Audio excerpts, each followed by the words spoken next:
radio más escuchada de Internet.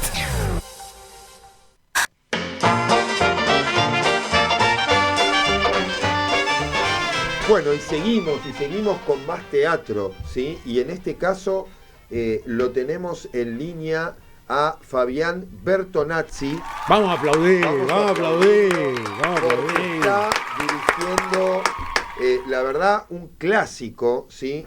Como es Juegos a la hora de la siesta. Un clásico de clásicos, por favor, del teatro. Hola Fabián, ¿cómo estás? Bienvenido a Los Acomodadores. Quique, Alejandro, Mariela, estamos con vos. Buenas tardes, están un placer estar con ustedes. Bueno, contanos un poquito, estás con Gonzalo Urtiz Berea, nada más ni nada menos. Nada más ni nada menos. Nada más ni nada menos.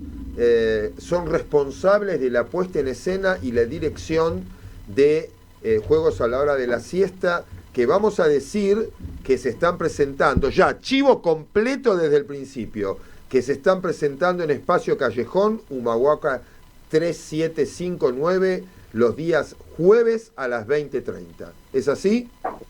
Exactamente. Espacio Callejón, que es el teatro del grandísimo Javier Dolte. Claro. Que nos abrió la puerta, con mucha calidez, recibió la obra con mucho cariño. De hecho, él conocía la obra en su versión original, cuando se estrenó en el 76. Sí, en esta época.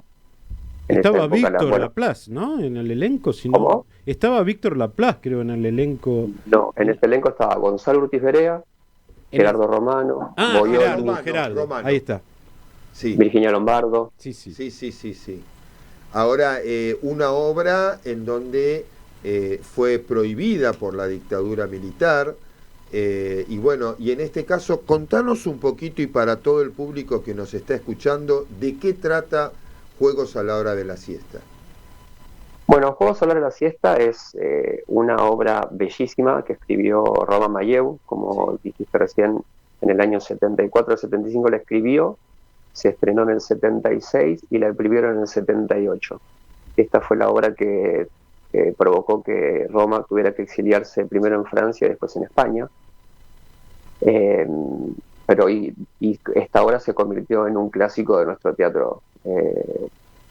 Y bueno, esta historia es la historia de 7 chicos, 7 nenes, entre los 5 y los 7 años, que lo que hacen es reflejar lo que pasa en la sociedad en todo su contexto. O sea, todo lo que habla y todo lo que atraviesa la sociedad en su contexto. Dicho de la voz de cada nene y cada nena. Claro. En el medio aparece un personaje que es un poco más grande que los chicos, que es un adolescente tirando adulto, que es Julito, que es un personaje con retraso madurativo, que es un poco el nexo entre los nenes, donde empiezan a aflorar diferentes cosas a la hora de tratar y a la hora de vincularse con una persona con esta dificultad.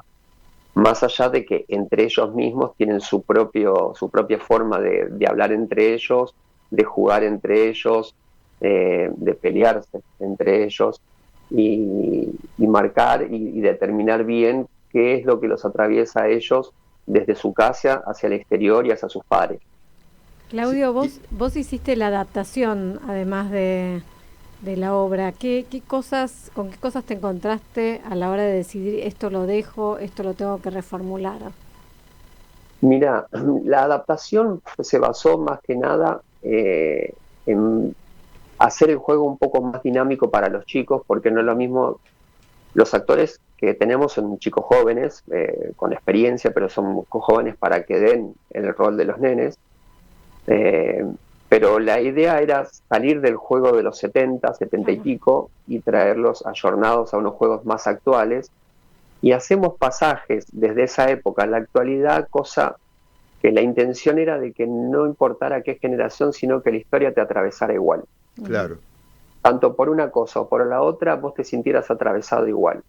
Más allá de que toda la temática de la obra es completamente contemporánea por lo que habla de la muerte, habla de la sexualidad, del amor, de la amistad, de la violencia, sobre todo sobre la violencia como sociedad. Marca muchas cosas en las diferencias de clases sociales, las diferencias de clases en las familias, cómo se tratan los nenes que son de familias bien con los chicos que no tienen un poder adquisitivo más acomodado. Hay un vínculo entre ellos donde se refuerzan los celos, se refuerza la envidia, se refuerza el compañerismo, la amistad, la empatía. Hacen un ida y vuelta todo el tiempo donde se ve claramente la personalidad de cada uno de ellos y también lo que tiene cada uno en su casa.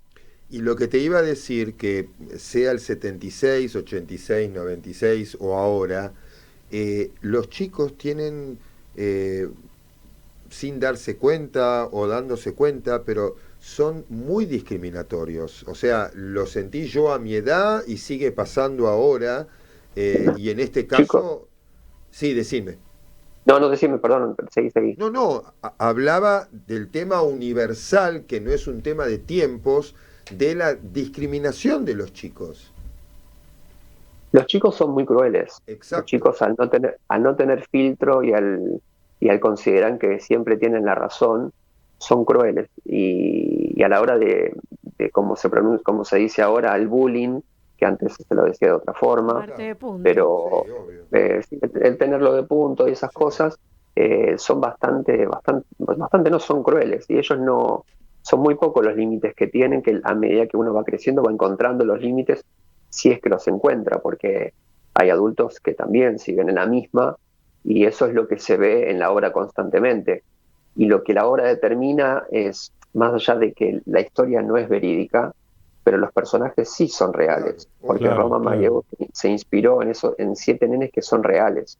Bueno, ella los veía en el patio de su casa jugar junto con sus hijos. Claro. Freud decía que los niños son pequeños perversos polimorfos, con lo cual daba una definición muy concreta, es verdad, porque no hay inhibiciones, y hay una serie de cuestiones que hacen que los chicos se auto incluso discriminen por el bullying, que como vos decís, hoy se le puso un nombre, pero que siempre toda la vida existió. Yo te quería preguntar, ¿cómo, y también sumándome a la pregunta de Mariela, esto fue escrito por como vos dijiste muy bien, Roma Mayeu, que era polaca, que vino a los 10 años y se radicó en Santa Fe, digo, para el público que no la conoce demasiado, y fue escrita o fue puesta en el teatro en un momento de dictadura militar, ¿no?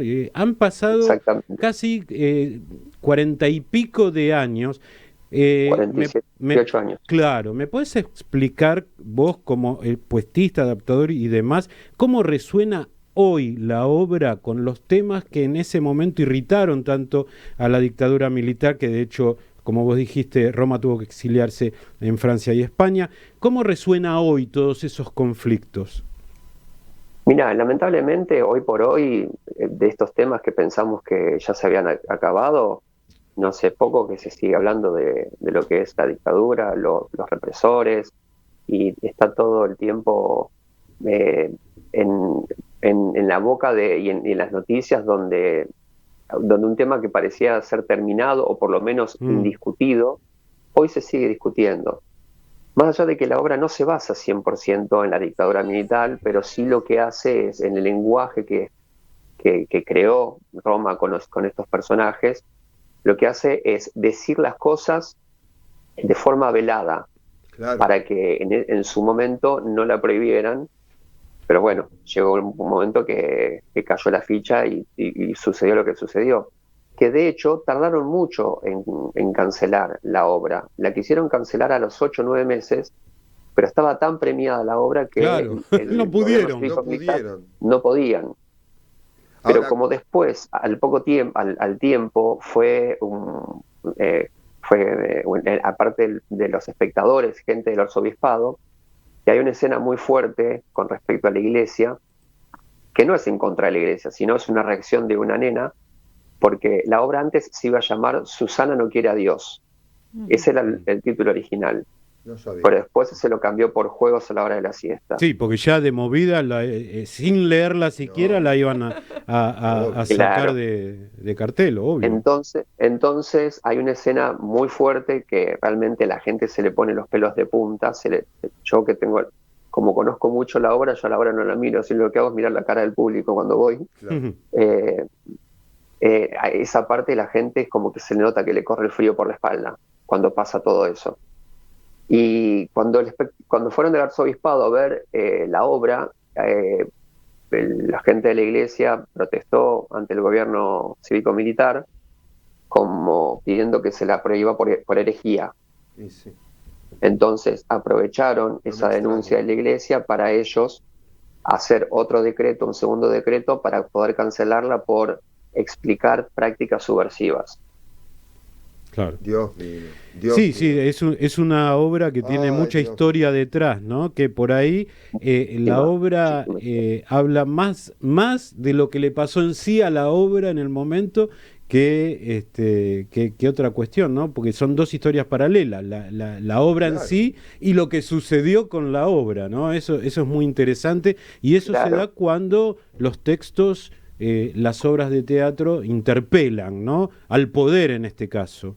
Al Y poder. ese es el mayor comentario de los espectadores, tanto en las críticas alternativas como la gente cuando nos hace las devoluciones al terminar la función. Lo primero que sucede cuando termina la obra y pasa un silencio de 3, 4 segundos hasta que de a poco se empiezan a escuchar los aplausos, Claro.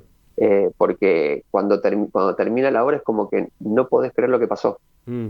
Quedan un poco choqueados. Porque la obra te va llevando con una dinámica donde te encontrás cosas muy fuertes y con pastillitas de humor que suavizan un poco, pero el increscendo de la obra te va llevando al final, pero no crees que ese final realmente va a suceder. Y cuando ves que está pasando algo que es muy fuerte, pensás que va a terminar en un juego como todo. Y la verdad es que, bueno, ahí es donde la gente se sorprende, donde la obra dice lo que realmente tiene que decir, que es hasta dónde podemos llegar si las cosas siguen dando como se siguen dando. Estamos hablando con Fabián Bertonazzi, que está presentando un clásico como Juegos a la hora de la siesta en Espacio Callejón, Humahuaca 3759. Las entradas por Alternativa teatral, como Alternativa siempre. Teatral, los jueves 20:30, un hermoso día y horario. Y te quiero preguntar cómo fue esa unión con Gonzalo, ¿no? Urtiz Berea. Y con Gonzalo es una unión maravillosa siempre. Con Gonzalo tenemos una amistad hace un tiempo ya, de trabajar en algunas cosas juntos, y encontramos un lenguaje muy parecido entre los dos a la hora de trabajar, donde la comunicación es, te diría, sin presumir, te diría prácticamente con la mirada, porque es hablar entre nosotros y ponernos de acuerdo y ver creo que entre los dos sabemos perfectamente a dónde llevar cualquier producto que nos propongamos hacer, y entonces es hacer ese camino hacia ese lugar. Tenemos criterios muy parecidos a la hora de elegir la apuesta, de elegir a los personajes, a los actores, a las actrices, y a la hora de armar y de construir y desarmar una obra para poder trabajarla y después volverla a armar. Yo encontré un amigo con Gonza y un compañero de trabajo donde uno aprende muchísimo por la amplia experiencia que él tiene, Sí. pero a su vez también la generosidad de Mucho trabajar talento. y de apoyar cualquier idea que él considera que puede ser viable para subir y darle volumen al proyecto. Ujú. Bueno, invitamos entonces a toda la gente a ver Juegos a la hora de la siesta. Le mandamos un beso a Adriana Schlender de la prensa Exacto. de la obra. Y bueno, Fabián, sabemos que el teatro para vos es sanador y para todo el Sí. mundo.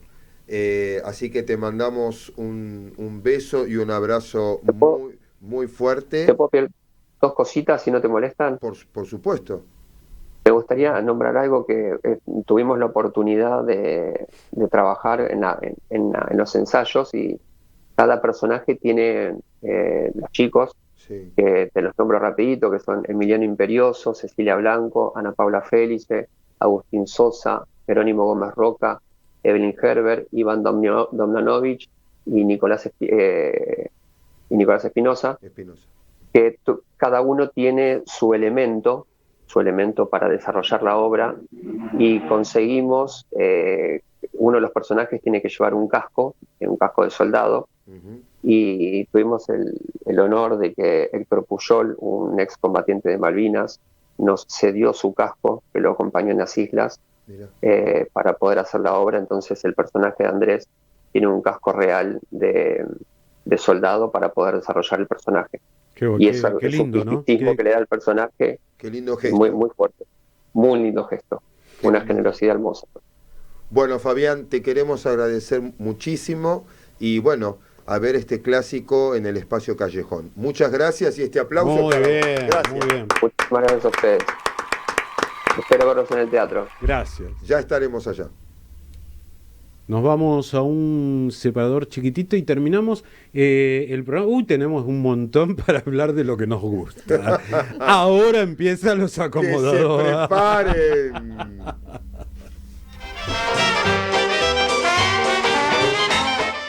Escuchanos, miranos, sentinos. Las 24 horas estamos en línea con vos. Radio Sónica, la radio más escuchada de Internet. En Radio Sónica tenemos mucho para decir. Y vos mucho para escuchar.